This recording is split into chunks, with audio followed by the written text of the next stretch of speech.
26. 25 seconds. 24, 23, 22 seconds. 21 seconds. 22 seconds, 19. 18. 17 seconds. 16, 15 seconds. 14, 13 seconds. 12. 11. 10 seconds. 9. 8. 7. 6. It's white. Copy. 5 seconds. 3, 2, 1.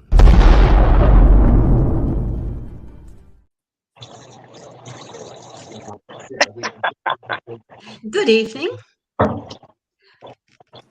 Evening. Hey.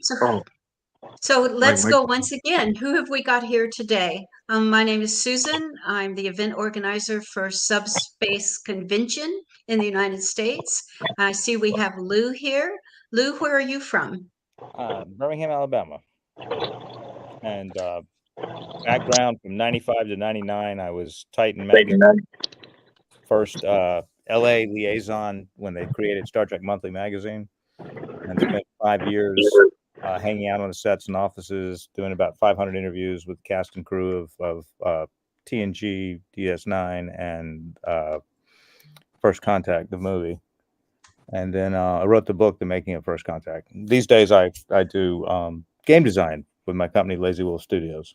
I see. And I see Eve, you're on our left.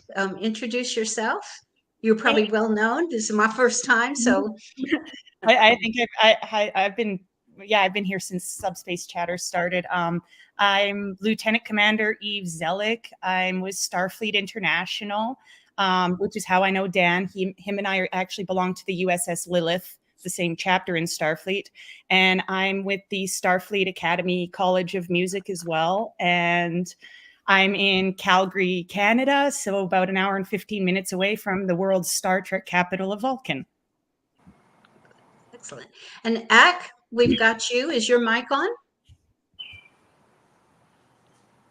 Don't think we have Ak. Oh. Jane, introduce yourself. Hi, this is my first time doing it too, so this is cool. I have watched a bunch of the past episodes with great delight, so I was really psyched to do one myself. Thanks to Dan for inviting me. I love that. I'm an author. I've published one novel. I've written many. I've published one novel so far, a sci-fi thriller called The Mirror Man. Working on another, very hard. That's going to take the rest of my summer. And I live just outside of Boston, south of Boston. And I love Star Trek, and I love every single series and iteration. Well, I'm Susan Lang. I'm from Bloomington, Illinois, which is about 2 hours south of Chicago, 2 hours north of St. Louis, and 2 hours west of Indianapolis. So we call that Central Illinois for a reason. I'm the event organizer for a Star Trek convention that's unique. It'll have its first meeting at the end of June 21st to 23rd, and it is coincidentally called Subspace. So it's very unique. We'll chat about that a little bit later. I was not invited to promote that. We want to take up the nice discussion about Discovery. We had a pleasant one before we went live. So maybe we should repeat ourselves and say a couple of things that we really like about that series. We're having a general topic conversation. I had confessed a bit ago that I haven't seen the last season yet. We've been setting aside the time in order to watch it consistently. I've been really busy putting together the convention, and that's taken about 12 hours a day for 4 months. So hope it works. But anyhow, we've got Discovery. Anybody offer their impressions about the series in general? The flow, the plot, the characters? I like all Star Trek. I have my issues with Star Trek Discovery. It did have some pacing problems. It had some little bit weird storylines. But for me, it felt like we were going back to like a Deep Space Nine kind of darker Star Trek. like obviously being a 90s kid, I saw most of the original 5 in syndication with the exception of Enterprise. I was able to watch Enterprise as it came out. And the thing is, I kind of liked Enterprise. I like Deep Space Nine. I like Discovery because they like, as nice as the utopia of the original and Next Generation is, and even Voyager can be a bit of a utopia sometimes. I like that they show us, they're not afraid to show us that even in the future, like Discovery started in not too distant future from us and then takes this great leap forward to a strange new world. Exactly. It shows us that even that far in advance, even in the 31st, is it 31st or 32nd century? 31st. Like, okay. Yeah, we're, it shows us that we still have a lot of learning to do. We still have a lot of growth. We have our ugly side too. And, and so for me, it's more real, but at the same time, and maybe this comes from being in the performing arts as a career, the thing with TV shows, and Dan, I think you'll know what I mean when I'm trying to say this. If we look at the world situation and we look at what's popular in entertainment, the two often go hand in hand. The 90s was very optimistic. So Deep Space Nine stuck out like a sore thumb because Deep Space Nine was not optimistic. It wasn't It was conflict resolution, wasn't exactly. it? Yeah. And if we look at the world we live in now, Strange New Worlds is optimistic. Lower Decks is just hilarious. But Discovery really reflects a lot of the world situation we're in now. We're in very dark world. And it suggested, didn't it? Or I ask, did it suggested, well, what you're saying, but also it reminded us that we can make decisions now which have impacts we cannot predict, or we can predict and they're not good. And how can we reflect and how can we make that change? We don't have to go through the next catastrophe. Our characters have. They've gone through catastrophe after catastrophe, and we get to see them resolve it and come to terms with loss. But we can learn from that, even if it's a fictional storyline, because it's based in human nature. And I'm a student of anthropology, and what we consider modern man, our kind of thinking, our kind of social or emotional construct, that's 50, 60,000 years old. So 900 years or 1,000 years into the future is not that big an advancement in the human development. We have developed amazingly, but technically, but our construct, our minds, the way they think, the way they create, our emotional structure, the way we relate to other human beings, that has been very consistent. And it will change, but 1,000 years in that context isn't very much, is it? Drop in the bucket. Yeah, yeah. So Lou, tell me, you had said that did I hear you say that you thought Discovery was among the best and you liked it all? Yes, Don't let me misquote you. Well, before I do that, can I talk about what Eve said? Because I agree. Absolutely. There was a period where we didn't have any Star Trek on TV. And I remember I at several points I felt like it was important to have aspirational television, to have something that appealed to our better natures. And when we had Game of Thrones and The Sopranos and The Walking Dead, and it felt like there was a period where every television show was just trying to outdo itself to plumb the depths of human depravity. And yeah. I think that Discovery. George R. R. Martin did write Game of Thrones to go that far. He actually said in an interview he was trying to see how far he could push the fans. And boy, he pushed grandma over here. I can tell you that. No, and I don't want to bag. He is a friend of a friend, so I don't want to bag on him. But I was borderline despondent that the world. I don't want to get pretentious, but the world needed Star Trek to come back. And it's not pretentious. No, I don't think so.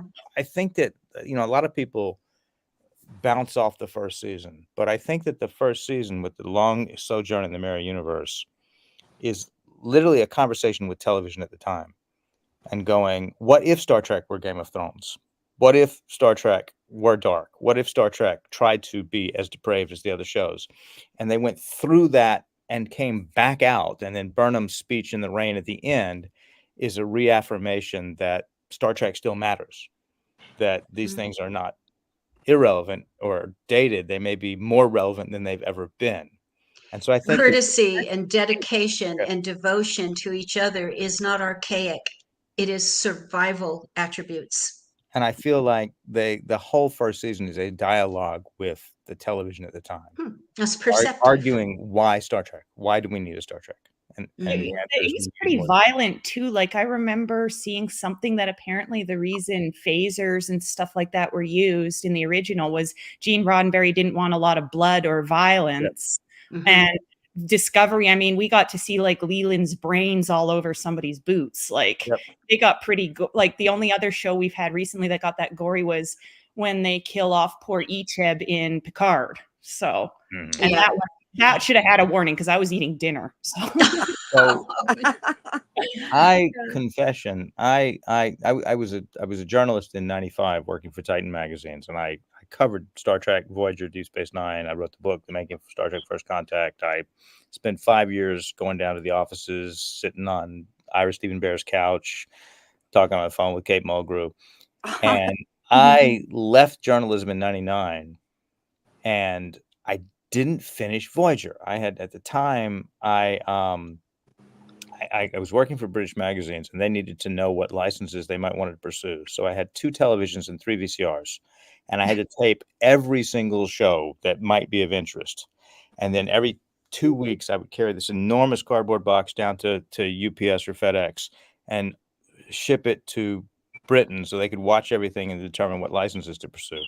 And so when I quit journalism in '99, I did not hook a VCR up to my television again. And I was like, if it's not on in front of me, then I missed it. And I didn't watch TV for a couple of years, and I didn't see the last 2 seasons of Voyager. And recently I've decided to be a completist and go back and finish. And I only hit the 𝘱𝘵, who he was episode. I saw that episode just like 2 weeks ago where he goes back to his family and they want to use him as a bomb. And I'm like, that's who they killed on Picard. That's so horrible. How could they do that? No, it's I mean, him, 𝘱𝘵, and Hugh. Yeah. Well, I knew who. I mean, it killed me when they killed Hugh, but I feel like it's even worse because I didn't know who 𝘱𝘵 was when I watched Picard, and I feel like it's even worse with 𝘱𝘵 than it is with Hugh. But no, what I said, if I can continue, what I said earlier, and we'll try and repeat, is Discovery is actually hands down my favorite. DS9 was my favorite back in the day, and I remember all the hate it used to get. People saying it's not Star Trek, it doesn't understand Star Trek, and it's not real Star Trek. Even though it was the show that paid more homage to the original than anyone else. They brought the 3 original Klingons back. They did the Trouble with Tribbles.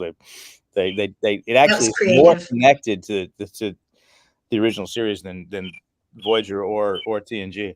But I feel like that, and I love all Star Trek. I'm not bagging on any of it. I love Picard. I love Strange New Worlds. I love Lower Decks. I'm surprised how much I love Lower Decks. I love Prodigy. Can't wait for the season 2 on Netflix. But I feel like, with the possible exception of Prodigy, all the current Star Trek shows are trading very heavily on nostalgia.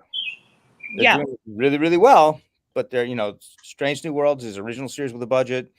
You can't enjoy Lower Decks unless you love all of Star Trek. It is constantly, it's a nostalgia fest, and Picard absolutely is trading on nostalgia. Oh yeah. And I feel like Discovery is pushing all the envelopes. It's taken us further in time we've ever been. It's taken us further in space we've ever been.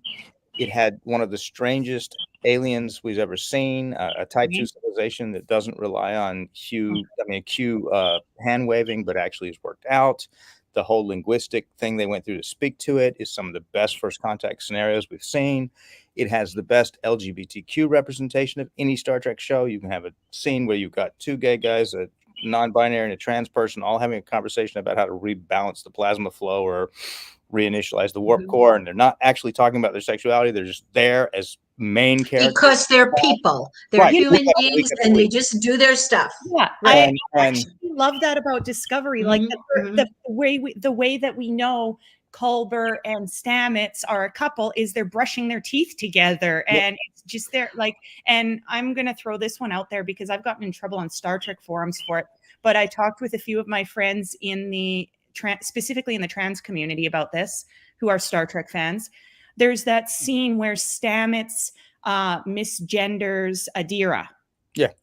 And Adira basically says, no, it's I'm not she, I'm they, them type thing. And and it's like, oh, okay. And they just move on. And I've seen the controversy that one started. Like, people hated it. They were like, why did they do that? Blah, blah, blah. And I talked with a few of my trans friends, and they said they loved that it was a gay actor playing a gay character in a homosexual marriage who did that, because like they said, even within the LGBT community, they still don't always get recognized by their own people.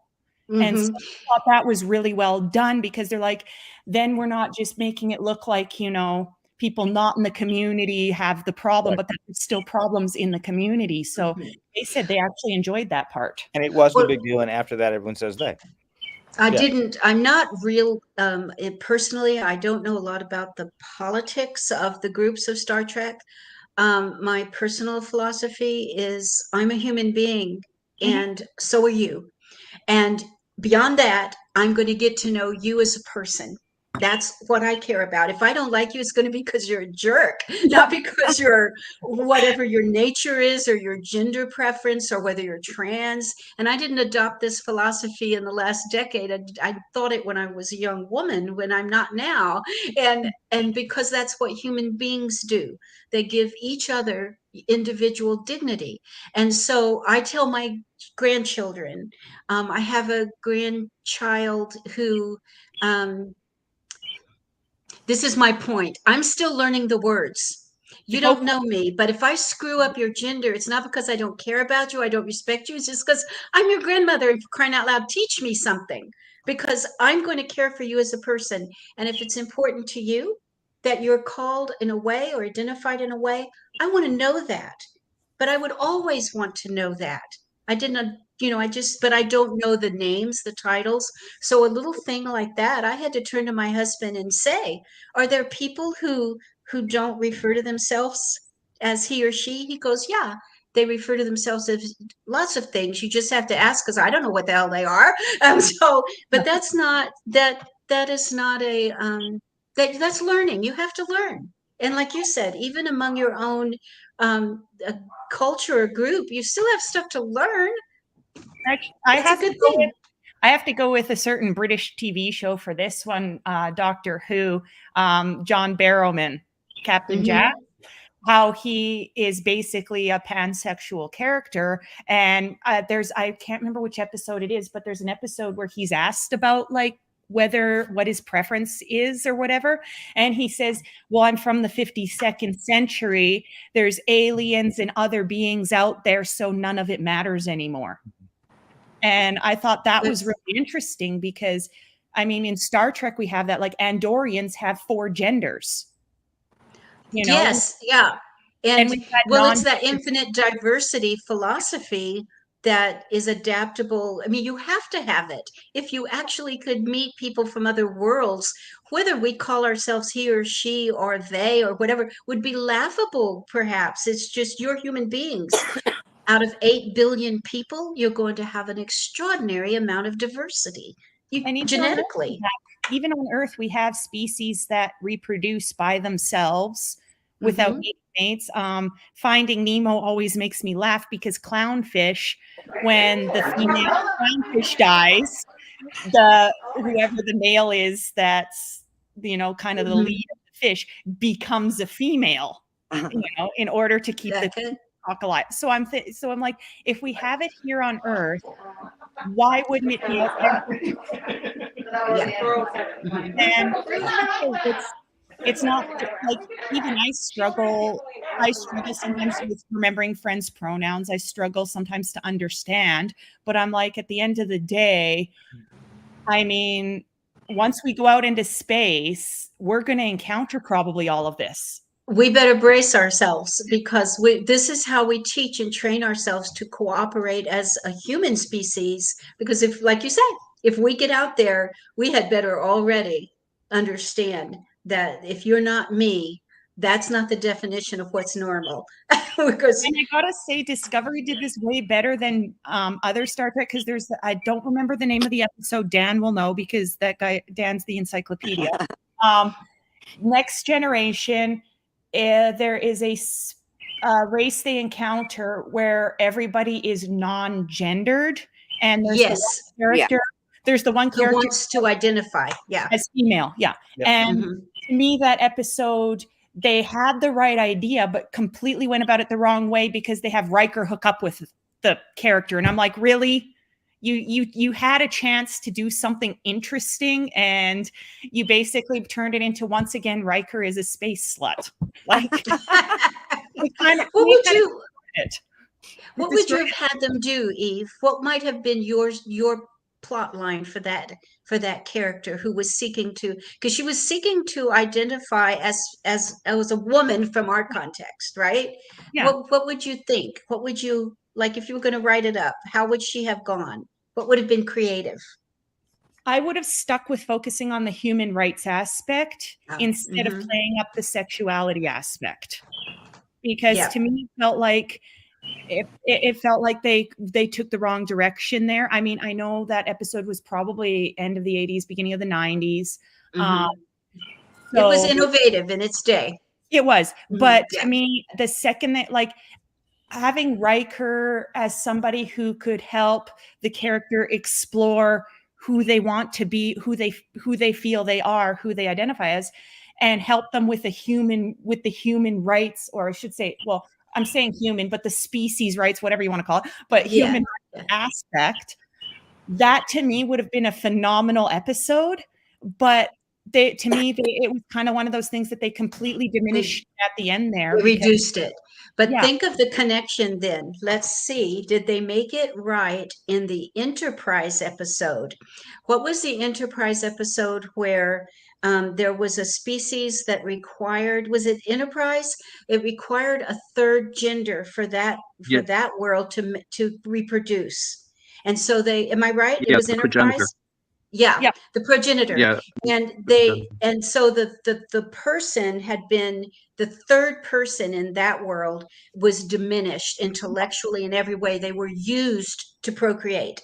But when the Enterprise character took her, whatever, on, they did it like that. It was a human being. He taught her to read. He mourned her loss. It wasn't, they exempted that sexual aspect. It wasn't that, it was a person. Do you think that was an improvement then? I see that based on what you're saying. Yeah, I do. It's the same as, I mean, there's the argument out there about whether Trill are transgender, but I myself don't see Trill as a representation of transgender, only because it's made clear, because Jadzia makes it quite clear that even though they join with the symbiote has its own personality, it has its own thoughts, it has its own identity, as does the person they join with. The host. Yeah. And to be realistic, considering when we see the symbiotes, they're basically like an aquatic type species. I have to kind of wonder if maybe, maybe they have a different gender system, or maybe they are not, maybe they're one of those species that can reproduce asexually and therefore gender is not required. Like, I don't see it as a transgender thing, because the symbiote doesn't change gender because it gets a new host.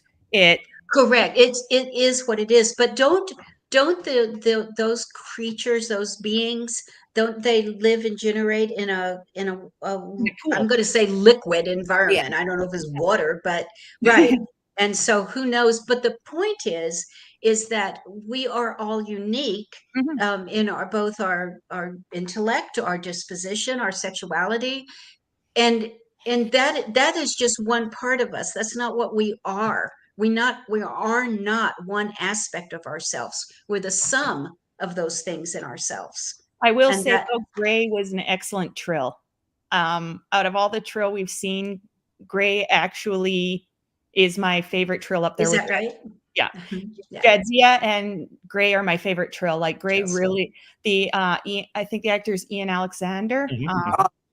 And I believe they prefer to be a they, them. They did that role amazingly well. And the relationship they have with Adira, those two actors, to me, that was like a perfect casting, just like how we had Anthony Rapp and Wilson Cruz. I mean, okay, for us ladies, admittedly, we like to look at Wilson Cruz when he's got his shirt off, but because the guy's ripped. But I mean, that was even said in the episode this season when he does the. We call that, he's fine looking. Yeah. There's that episode where fine he takes on, I can't remember the word, when the Trills take on when they can take on the prior host, like the memories. Yeah. Yeah. You know what it's called, Dan. Or whatever. Like the first thing I was like, man, this guy works out. Like. Well, Jane, what do you have to say about any of those characters? You have any thoughts on that? I love just listening to this discussion, and I'm really glad it took that turn, which I think it would obviously do, discussing Discovery. I've always, and especially as a writer and somebody who creates characters out of nothing, I've been so disappointed over the years on other TV shows how they will represent somebody who's gay or trans or non-gender, and that's the only aspect. And I think what everybody was saying, Star Trek did it, and I think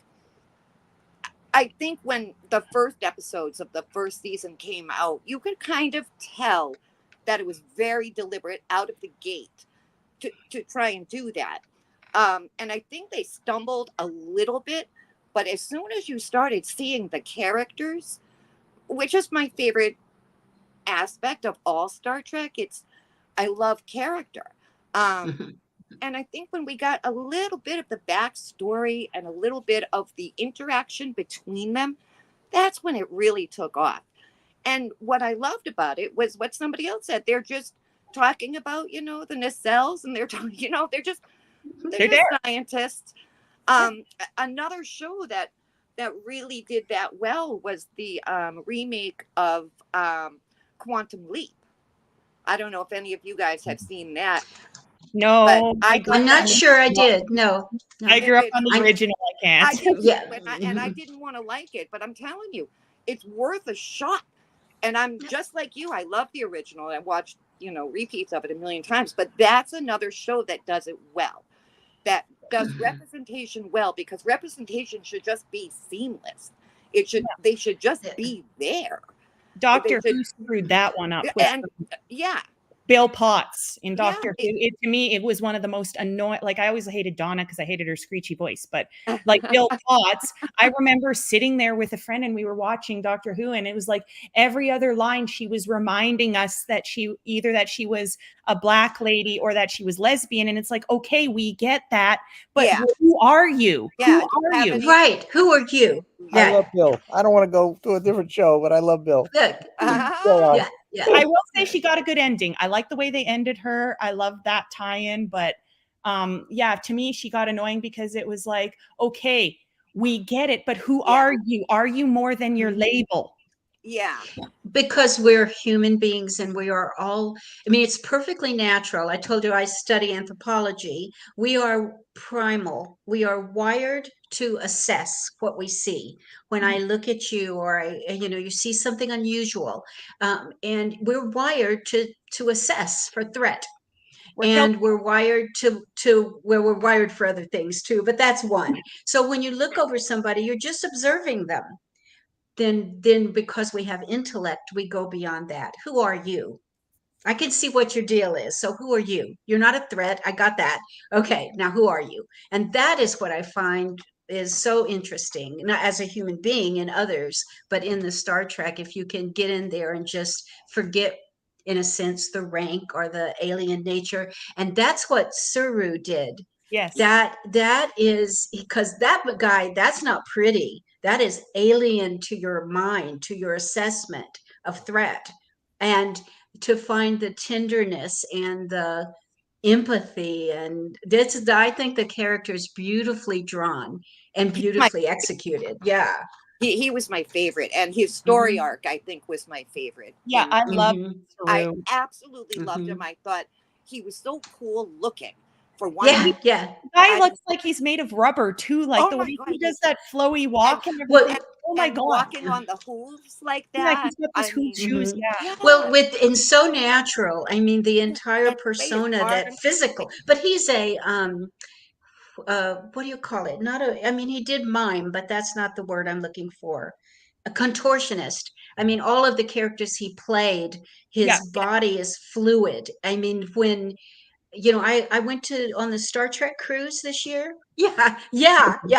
Did any of you go on the cruise? No, I want to, because it always happens around my birthday, but it's never happened yet. Well, my I've been wanting to go for several years, but it's hard to get a room. It's not cheap. And my husband bought me a balcony suite and said, take someone you love. Not him. I love him immensely. He's a Star Trek fan, but he's no fun in crowds. He's kind of, he wouldn't have enjoyed himself. So I took my 45-year-old son, who's a real fan, and he just had a blast. It was great. But because of that, I was able to chat and visit with Doug Jones, with his wife, for about 20 or 30 minutes. But I mean, that guy is as tender and loving as just a generous, extremely generous human being with time, because it's really got to be hard to be kind to 350,000 fans day after day, but you wouldn't know that you weren't the only fan. That's how he treats you. And yeah, it's very nice. But if you look at that in contrast to the characters he's played for 40 years, you know, just it's an amazing thing. Like his wife told me, he's always like in prosthetics and costumes, so nobody recognizes him. Yeah, it's true. I said that I'm hosting a Star Trek convention in a few weeks, and I would have loved to get him because he's just such an endearing human being. But we couldn't begin to afford that. That's our first convention, so we couldn't afford anything like that. So, and it's a good, different kind of convention anyway. But it was a pleasure to meet him and his wife and have that chat. And of course, there's a lot of other characters. So it was just fun. That's fun to go on that cruise if you can swing it. Get a roommate or something. Yeah. How about you, Jane? I totally want to. I mean, yeah.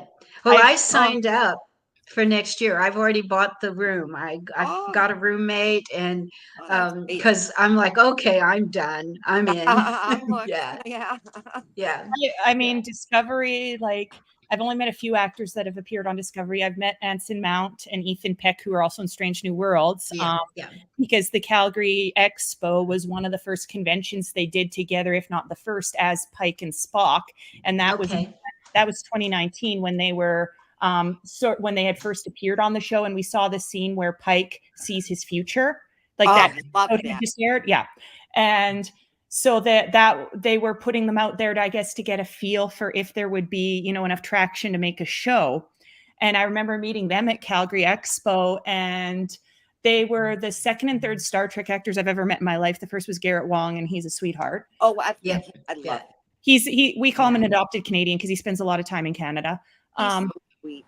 But Anson Mount, like, in person, absolute sweetheart, really nice guy, but definitely different than what we see as the decisive, firm, commanding Pike.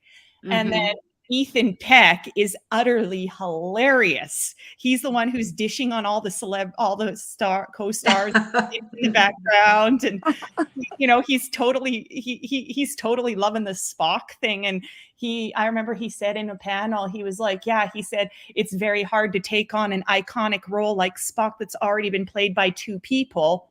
because you get two And well. reactions, either why, how dare you think you're Spock, or you do an amazing Spock. I And think my favorite Spock. Honest to God, Yeah, I really. He's my favorite there Spock. was a point early on, and I think it was still on Discovery before we even got to Strange New Worlds, where I went from thinking he's doing a great Spock to he is Spock. Yeah. You know, and part of it is just the nature of modern television, but the legacy characters from the original series that are on Strange New Worlds got more lines in the first 3 episodes than they had in 3 years. Yeah. That's right. The original Yeah. show. I mean, And so it's only person- natural that there's more character being revealed, more brought forth Backstory, in a yeah. modern Creative show. And, thinking. Yeah. So I do like his they've connection. supplanted the characters for me. He is Spock. Mhm. He I really. And yeah, Connect- he's, and like I was a great fan of Gregory Peck, and I Yes. didn't even realize until To my Kill a husband mentioned Mockingbird it. To Kill a Yeah. Mockingbird has Ben Sisko's dad in it. Seriously? Yes, Is that right? yeah, the That's so the weird. gentleman, I forget the character's Brock name, but the gentleman Peters. who's on, yeah, Brock Peters. Brock Peters, the gentleman who's on trial that Gregory Peck Oh yeah, of course. is Yeah. Brock Peters. So there's I that love that. connection. I got to meet him on set Mhm. once. Yeah. Like, Did you? yeah, Did you? Yeah. and I Mhm. can say that in person, like Ethan Peck, he very much sounds like his grandfather. Very Yeah. much. You He's can very- you can hear that once. Yeah. And then It's I got sorry. to meet Emily Coots as well, Lieutenant Oh, nice. Detmer. Oh, okay. All right. She's Well, really nice. It was funny because I had broken my face last year, like I broke part of my skull, and we were in Vulcan with my friend, and my face started swelling up right before my photo op with her, and oh, I handed my friend my ice pack, and she's like, "Are you okay?" Like, and yeah. I am for 1 minute. It only takes a second to take the photo. Yeah. Right. but Um, she was so nice. What was that, Lou? I'm sorry, Dan? I thought they did an interesting arc with Detmer, to do with PTSD in the 3rd season. Mm-hmm. Yeah. I And- was going to say, and Susan, I know you said you haven't seen the season 5, so I don't want to spoil too much, but in I was so happy when Tilly throws in that line about the mentor program that she wants to do, because I really hope that means that's seeding, bringing in Discovery actors as mentor characters on episodes of Academy. And I'm so upset, sorry, Susan, that Detmer No, it's okay. Washington was sidelined for season 5. I had that same thought at that line. I'm like, oh, good, So- There's something I liked about what they did with Tilly in the episode where they're doing that race, where they have to be like doing the race for the water on that dust planet. And because Mary Wiseman got a lot of hatred between seasons because she put on a little bit of weight and stuff, which I believe was due to pregnancy and a few other things. But like, I didn't know that. she got a lot of hate. Like I saw, I left different Star Trek groups because people were making fun of her and everything. And Well, it's still going on. I like the fact that she was the one who was able to finish the race. Like, Do you know what I want to see for everybody that complains about someone that's heavy? I want them to post their picture. And you have to post your picture in order to complain about what somebody else looks like. You know what? Though? You know what? Seeing her and people saying, "Oh, well, it's a military. She shouldn't look like that," and blah blah blah. And I'm like, okay, but remember back when they cast Patrick Stewart as Picard, and they tried to put a toupee on him because of his baldness. And it didn't work. And people made comments then about it and said, well, in the 24th century, shouldn't we have a cure for baldness? And I can't remember if it was him or one of the writers said, in the 24th century, people won't care. Yeah. And besides, baldness is not a disease, at least not for most people. Thank you. It can be a choice. It's not an illness. But you're right. Because it goes back to the human being thing. You look like something. It's okay for you to look at someone and say, okay, all right, you're not a threat, or you're whatever, or you're a partner or a mate or whatever. But beyond that, then we're inside. It's what we are. And that's what we need to look at. And I mean, that makes us better human beings. And nobody wants to be typed as something because of what you look like, because we live by observing, but we exist from the inside out. And so we got a few comments here that I have to read. These are fun. do them. Fleet Admiral Levi says, I'm behind on Discovery. I need to catch up on 4 and 5. Great work, everyone. And then Chris Villeneuve, if I'm saying that wrong, I apologize, says, Riker hooks up with everything. Everything is right. Yeah, and clever. Says, don't worry, Lou, you look great. So Oh, I know. Thank you. You're comfortable. Yeah. But yeah, like Discovery, I think is representation in so many ways. Like even the late actor Kenneth Mitchell, we saw him initially as Cole, and then Cole Shaw, and then Tenavik, and then when he got his ALS diagnosis, which happened very fast, and his decline unfortunately also happened really fast. I think he was only 49 when he passed. Yeah. He passed while we were on that cruise. Yeah, and that was I love that they wrote a character, like they literally wrote him a character that incorporated his diagnosis and his wheelchair. And it was interesting how he even said when somebody asked why he was with what's her name? The Orion lady. Yeah. Bad girl. She bad girl. Syra, yeah.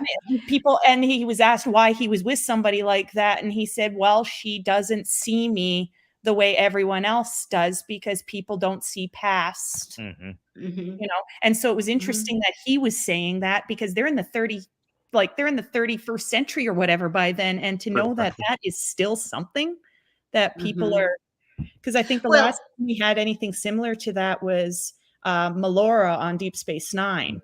Yeah. That was very creative. So, but it goes back to the infinite diversity. If you're actually able to travel, and there is this time-space issue, but if you're actually able to travel like that, that people's cultures and the way their society developed, it'd be so radically different. We could never expect it to be the same. Or at least it's extremely unlikely. I would just be happy enough if we find any kind of acknowledgement of other intelligent life. I don't care if they look like squid. I'd be happy to see that. So, I mean, we had the tardigrades, and it turns out the tardigrade was proven to be an intelligent, sentient creature. I mean, it was freaking huge, but well, and the original series, they did the was it called the silicone-based Horta. Yeah, that was trying to understand a perception that we are not the center of our solar system. We're not the center of the universe. We're not the center of the galaxy. We're like an outside neighborhood. The mycelium, the mushroom network, the spore drive, that it turned out there was those episodes with Tilly and Culber, who both got stuck in that realm. Going back to the tardigrade, I always find it a really fascinating idea that originally when the show was conceived, they would have had like the tardigrade as a navigator. It reminds me of Dune. It reminds me of Dune. The navigators in Dune that need the spice, and this the tardigrade that uses the mycelial network. That's what my first thought was when I saw it. I'm like, really? Yeah, I thought Dune right away. Interesting connection. But you said this is loosely connected, a little self-serving, I have to admit. You said something about, I think, insignificant characters or characters who said that who said that about character that had small parts.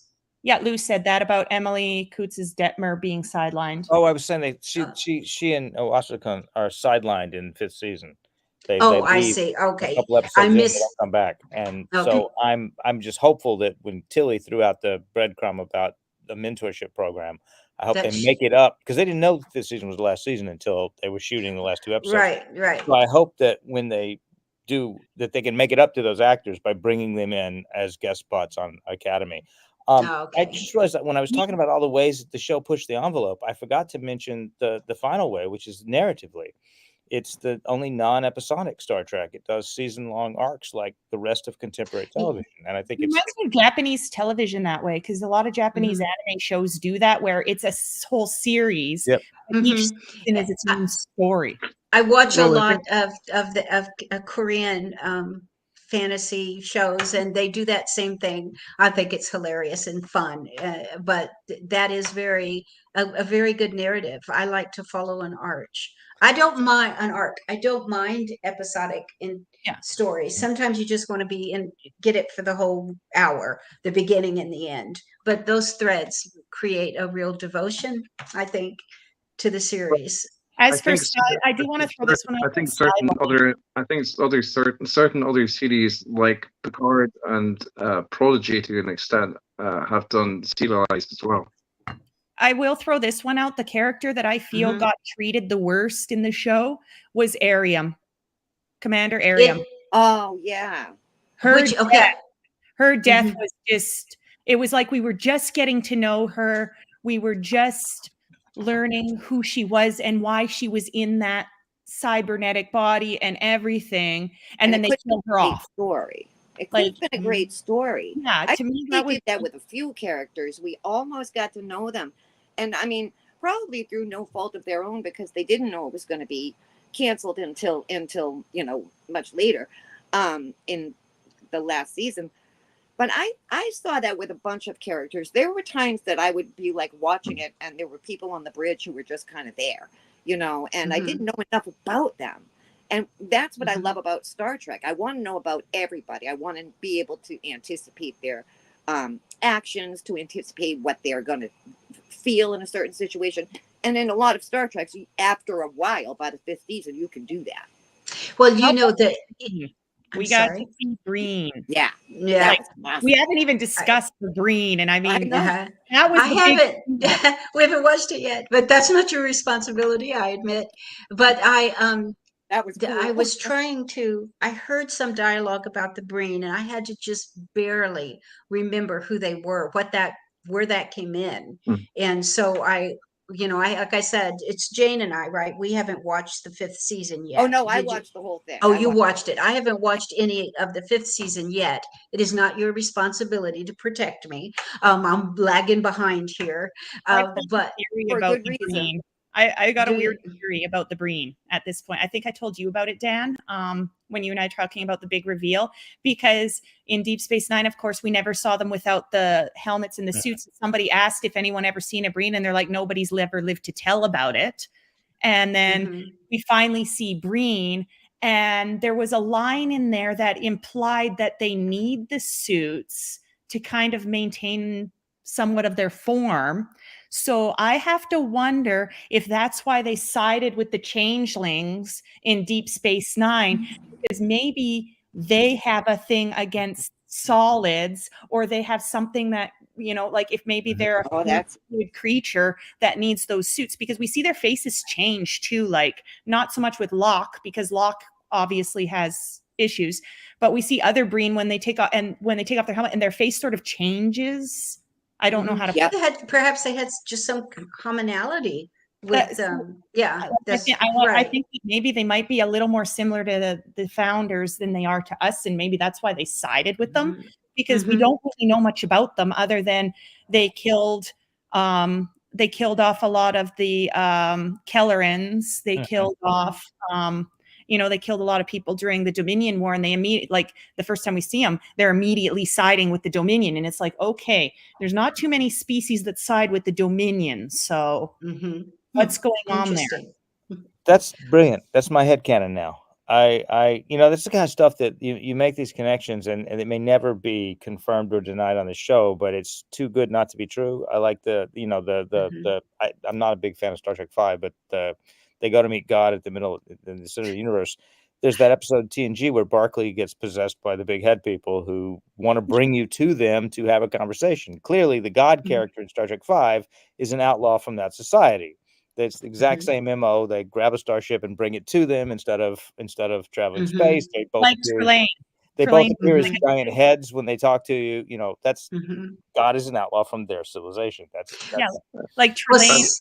There's that head canon about Trelane being a young Q, like an immature kid. Yeah. I find such theories like really interesting, but at the same time, like some people do say, well, it's they're examples of like small universe thinking, and they don't like it for that sort of perspective. That Like in a universe so large, like would there be many connections, sort of thing? Mm-hmm. Well, there's a saying from a show I watched that I don't know that I can't prove this. I just know it's true. And sometimes you hear something and it just makes sense to you. It strikes a chord with you and you say, yeah, I got that. Even if you can't necessarily prove it's true, it makes sense to you. A connection, yeah, or an identification. Yeah, I think that's There very was a good. wonderful book called The Discontinuity Guide that tried to make sense of all the disparate continuity in Doctor Who. And Oh, there's some theories in there that are so good that they have to be true, even though yeah, they're you not. can't prove it, but Yeah, you know yeah, it's true. yeah. Right, right. I just make weird connections. So like if down the road the Breen, I get a payoff that there's some relation between the Breen and the founders as to why they allied, because the Breen don't really ally with anyone, as we saw. Mhm. You know, that would be a big payoff for me, because I know with Picard, I used to belong to a different podcast, and I remember at the beginning of season 3 when we started getting the whole Jack Borg, that connection. And I remember before they even revealed the whole truth of it, and this is just my brain going science, I said, wait a second, we've only ever seen reclaimed Borg like 7 of 9, but we've never, and Picard obviously, but we've never seen what happens when a reclaimed Borg reproduces, because they made it clear that they could never get all the nanoprobes and stuff out of 7. They couldn't get all the stuff out of Echeb. They couldn't get all the stuff out of the reclaimed Borg. And I said, well, the way male bodies reproduce, they're constantly making the cells they need to reproduce. So chances are Picard has basically Borg baby seeds. Yeah. And that's probably what happened. And then the show did it. And I'm like sitting there going, and everybody laughed at me, but it's also nice. My husband and I call that, I'm going to put this on the record. I have a thought or an idea like that. And then we'll congratulate each other if we got it right, if we find out some kind of confirmation. So this is unrelated. I'm going to try to show you guys a picture. So tell me if you can actually see this person. Let's see. Yep. Yeah. Yep. Is he glary? No. Okay, I got to get this right. Okay. So this person bought a ticket to come to our convention. And a convention is heavy in cosplay and role play, right? Let me get it over there again. So he said, do I look like any Star Trek character? He hadn't seen Picard. And I'm like, seriously, are you kidding me, Chris? And so he didn't know. I'm trying to get this right. So you can see his face, right? And I said, yeah, I think so. So I just want to see if I can find the picture. His wife said, I want to be evil. Who do I look like? Osira. Yeah, well, in part. So anyhow, they do some Star Trek fans, mostly Next Gen, so they didn't know. So I told him, yeah, I think I got you. Yeah. You can't see that. I actually ran into Jack Crusher. Yeah. Yeah. Somebody at Calgary Expo last year in a Next Generation costume who I dead on thought was Ian Alexander. Yeah. Yeah. And the person, I don't even remember their name or anything. At first they were like, you think I really look like Ian Alexander? And we were all waiting for photo ops with Jonathan Frakes. So we're standing in line as you do. And I'm like, yeah, you look like Ian Alexander. And 3 other people in line are going, yeah, you look like Gray on Discovery. Like you're a dead. And we showed this person the picture and they're like, holy crap, I never even saw it. Like, and there's actually, he's coming to Vulcan again this year. I'm not going to make it to Vulcan, so I won't get to meet him, but he's come a few times. There's a gentleman from Germany, Jens Dombeck, and I might be saying his name wrong because I don't know how to pronounce German. And he's known as the German Spock. I've seen him. Yeah. He was born on Enterprise Day. On his birthday is actually January 17th, so 1701. He's born on Enterprise Day. And yeah, he literally goes around and talk in person, and he's like, you look at him and you're like, are you sure that's not Leonard Nimoy? Like, yeah. Well, I don't know if you can can tell again, but I turned the young lady into the the Romulan spy. I'm doing a bad job here. I apologize because she looks way better than that. You'll have to look it up. That they wanted to know what characters that they could be, so I made her a uniform. Hard to tell, but the young man. I mean, we just turned him into Jack Crusher. It was hilarious. Let me get him one more picture. I got to show you. I can't do it. Wow. Side by side. There's my guy. And wow.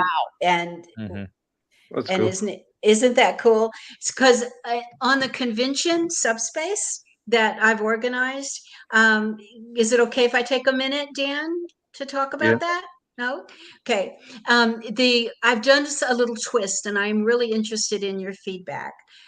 You know what a Star Trek convention is. You know what draws you to go there. You got the whole deal, right? But the Subspace convention is a space within a space, right? And the fans of the stars. So the sessions, almost all the sessions feature the fans. So we're reenacting an episode of TNG. We got a writer-director from Chicago, but the fans are the actors. We have a Q&A, but the fans are getting the Q&A. How did you become, what's your Trek? There's a variety show. The fans volunteer to be in it because I heard this one complaint among 2,000 fans at the cruise. I didn't get to do stuff. I didn't get called for karaoke. Nobody noticed my uniform in the contest. I didn't get to, do that thing. I didn't get to be in the variety show. And I love being with each other. And so I created a convention where when you come, the fans of the stars. Now we have one star from some next gen, and we have a nationally known illustrator. So we have a couple of stars and some unique vendors that teach stuff. But that was what I heard, how much it was a pleasure to be with other people like this, and then how much they wanted to do stuff. And so our convention, it includes meals and sessions, but everybody has a photo booth, and you sign autographs after you get your photograph, and you trade them off with each other. It's fan based in a new sense of the word, but it was that feeling that I had separation anxiety after the cruise, but it was that idea that fans not only love the celebrities and the stars, but they wanted to really be a part. And of course, you're not the star, but you can be. And so, yeah, that's how we created the Subspace, was kind of a convention within. So it's kind of experimental, a little nerve-wracking. Could be great, could be horrible. So can you Susan, say you gotta go up to Vulcan one year then, because the nice thing about Vulcan, I mean, it's the smallest of the Star Trek conventions, but it's also been going on for 30 years. Well, tell me a little about that, because this will be very small. Yeah, no, I'm sorry, Dan. Oh, Go ahead. Vulcan, to give you an idea, Vulcan is a very small town in Alberta. There, you can walk across the town. It's a very small town. Was a farming town. Now that the rail has moved, so they don't have the grain. They're not using the grain elevator and stuff, but the grain elevators are there. But it's a very, very small town, and it's been jokingly called the only Star Trek convention where you see cowboys and Klingons, because there's a rodeo that happens around the same time. And it actually got really well known last year because of Conan O'Brien. Yeah. He does a show where people call in and tell him like unique stuff. And there was a lady who called in and said she was from this town, Vulcan. And when you go to Vulcan, the street lights are little enterprises.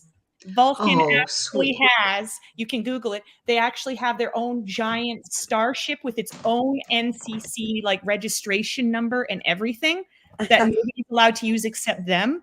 And they have, like, the doctor's office has a mural of the 5 original doctors.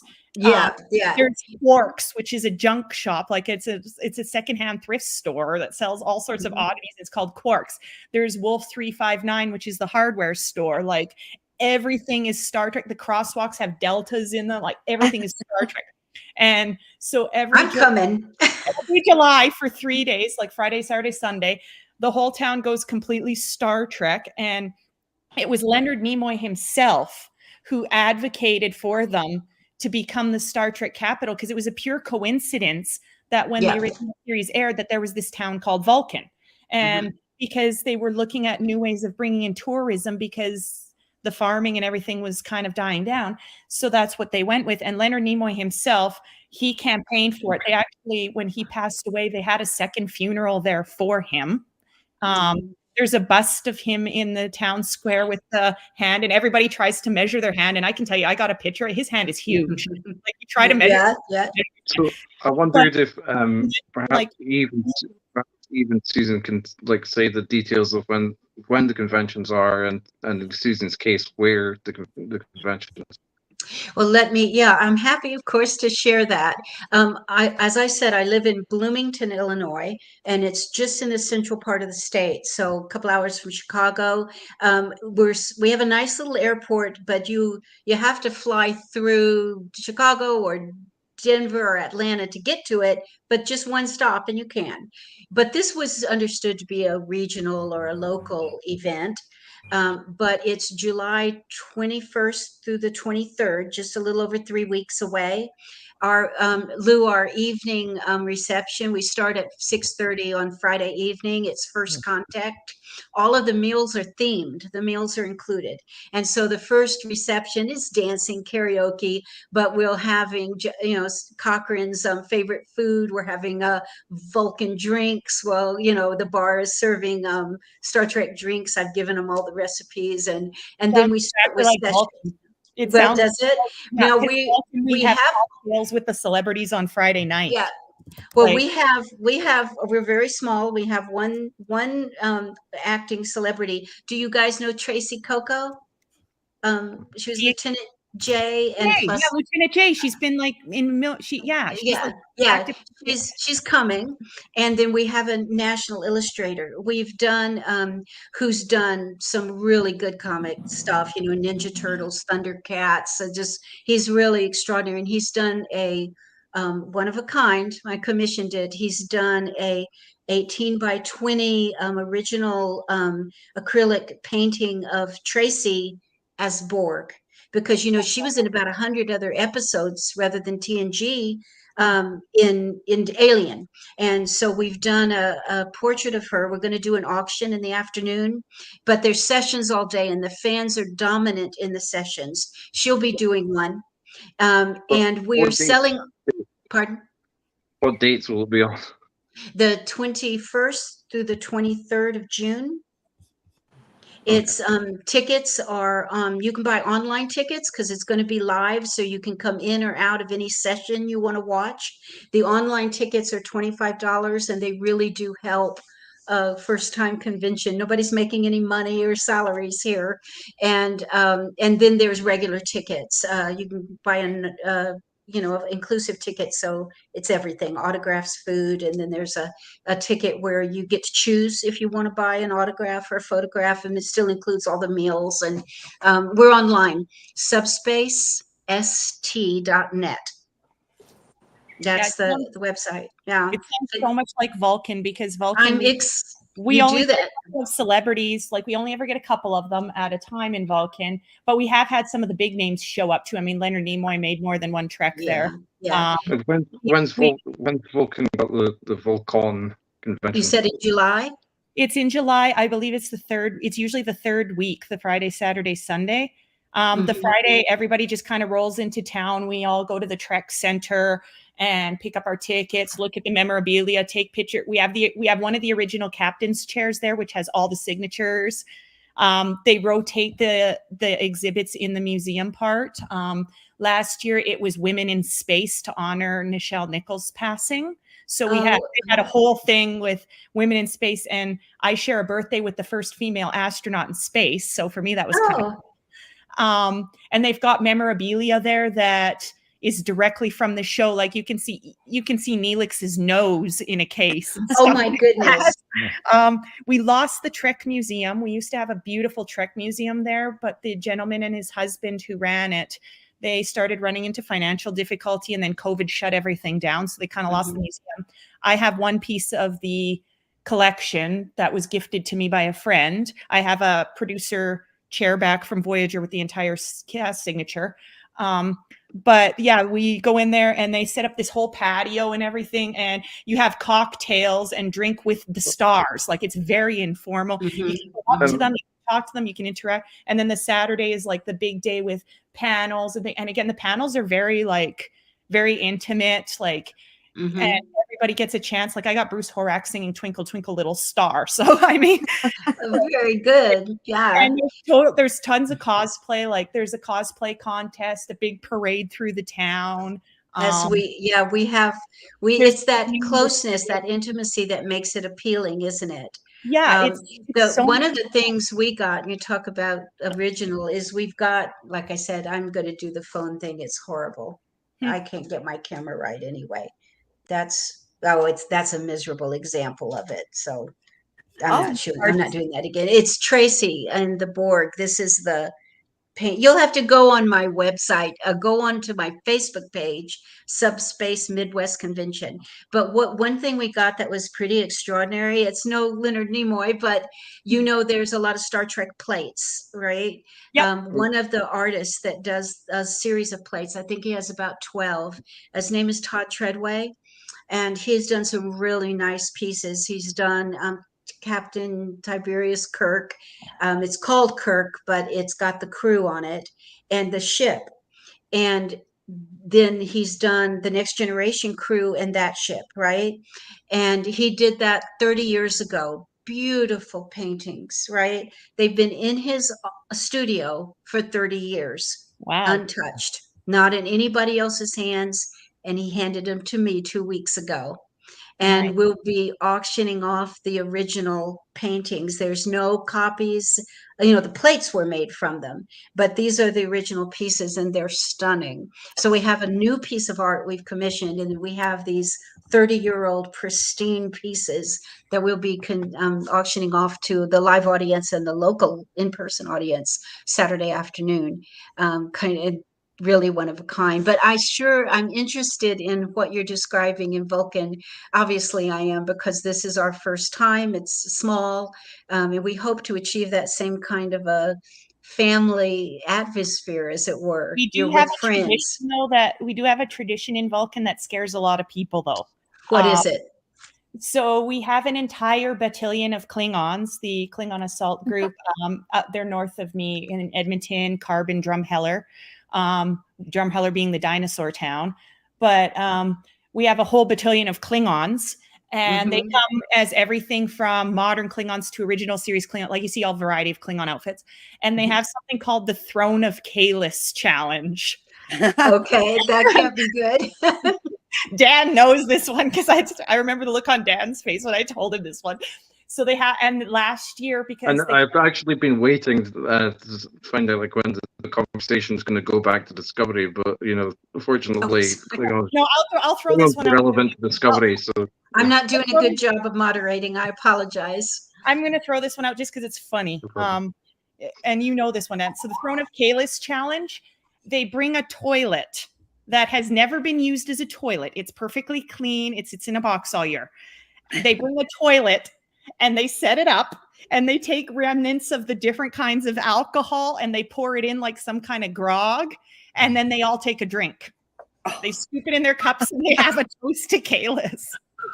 And it actually gets advertised, and Conan O'Brien freaked out when he heard about it. He's like, this is really a town that has no dignity. Well, that should be interesting. And you are right, Dan. I mean, this is so exciting. What is our time frame here, Dan? Do we have a closing time? Closing time. You don't have to go. We usually discuss for like an hour, and so I wondered if we go to like final thoughts about Discovery, basically, and then. Well, let's give each person a chance then to kind of summarize the feelings they have now that series is over. Are you gonna watch it a bunch of times? Are you gonna just to see what's next, or say anything you'd like to say? And also, there's been an interesting question that perhaps you might like to go from in the chat, which is Chris said, where do you think the most logical progression after Discovery for the series goes?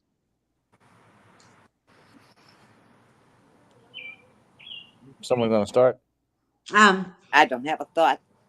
All right. Well, I'm heartbroken. It's over. I Me love too. all the characters. I wish that I don't miss journalism, but I wish I had a chance to interview them. I'd do journalism again to talk to the Discovery crew. But the most logical progression, and I think the most possible progression. For the most logical progression, I don't care where in the timeline it's set. I don't care what the show is about. I hope that the themes of Discovery and the boldness of Discovery and all the pushing the envelope that I talked about, I hope that carries forward and continues to push the envelope in whatever the next successor show is. Possibility, my fear is that with Paramount bleeding money and going bankrupt, that we've been in a golden age of Star Trek, that it's coming to an end, that we will see different shows, either more everything canceled eventually, more and more shows, some shows resurrected on other networks like Prodigy on networks. So we might end up with a movie Star Trek, a Netflix Star Trek, maybe an Amazon Prime Star Trek, and there'll be no communication between the Star Treks. Yeah, that would be a shame. There'll be continuity error and everyone's version, or there just won't be Star Trek for a period of time again. So my fear is that we don't know how good we've had it, and that we're coming out of that now as Paramount goes down. My hope is that we get another show that fired on all cylinders the way Discovery did. I hear that. Yeah. I'm going to throw this one out there. We already do have one progression, which is the Section 31 movie coming out with Michelle Yeoh that's filming in Toronto. And around the Toronto area, so that we have that is happening. So, and because Michelle Yeoh's star has seriously blown up. I mean, she's always a star, but it's seriously blown up since she won the award for that movie, Everything Everywhere. No, I have trouble remembering it. Yeah. So, I mean, her star's blown up, and let's face it, Giorgio was definitely a favorite for a lot of fans. And so I could see something coming off of that movie possibly as a progression, like that movie being a jumping point into something, because you could connect that to Kovic's character, like David Cronenberg. You could connect that back to Daniels, which was the other thing we got to see in the final episode, which was a brilliant reveal. I loved that. But you could almost say a progression if they put money into it and they actually get brains in their heads over at Paramount, that they could take the movie, make the movie successful, and then bring it back to tie it with his character. And I could see a launching point for a series from there. But I would see it as more of a little bit less Star Trek and a little bit more to get action fans, because action shows, spy shows, all that kind of stuff does sell. And so I could see something like that coming out of it, where it's more focused on that part and less about the Star Trek, if that makes sense. Yes, I think it does. Jane, anything else from you? Well, like I said before, I was really one of those early holdouts. It took me a while to get to like Discovery, and I gave it a 6-month hiatus. I mean, within the first few episodes, I just said I can't do it, and I knew I was going to watch it eventually because I watch all Star Trek. I love it, and I knew I just had to kind of let it grow and let me grow into it, and it really did. And I think it was midway through the first season, and since then I just absolutely loved it. Never missed an episode. I thought it was some of the best storytelling. And my only regret is that now it's gone, and I didn't get everything I wanted from each character, because I think they had so many good characters. I'm glad we got such an arc on Tilly. I loved her. I'm glad we got that ending arc with Saru. And I think it's a show that shouldn't have been canceled. Yeah. It had so much more to go. I think another year, maybe.